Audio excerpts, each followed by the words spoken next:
La confusion règne. Des détonations retentissent dans la vieille ville de Jérusalem. Il est environ 9 h du matin quand un homme ouvre le feu et blesse 4 personnes. Transporté à l'hôpital, l'une d'elles est décédée. L'assaillant a été tué par la police et évacué par les forces de l'ordre, mobilisées en masse. 2 policiers ont été légèrement blessés.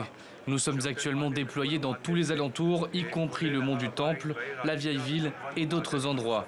Il ne fait aucun doute qu'il s'agit d'un événement grave et la réponse précise et appropriée des policiers a permis d'éviter d'autres blessés.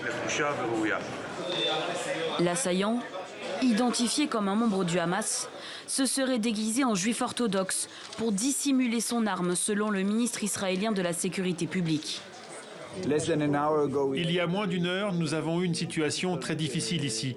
Un Palestinien qui fait partie du groupe terroriste Hamas est venu et a tiré sur 2 civils. Dans un communiqué, la direction du Hamas a confirmé qu'il était bien un membre de l'organisation, sans toutefois revendiquer directement cette attaque, perpétrée 6 mois jour pour jour après la fin de la dernière guerre entre le Hamas et Israël, laissant craindre un regain de tension. Mercredi déjà, des heurts ont éclaté à Jérusalem-Est après la mort d'un Palestinien de 16 ans. Il avait mené une attaque au couteau contre les forces israéliennes. Avant d'être abattu par la police, 2 personnes ont été blessées. En réponse, le Premier ministre israélien a demandé de renforcer le dispositif de sécurité à Jérusalem et a appelé la population à la vigilance à l'approche des fêtes juives de Hanouka.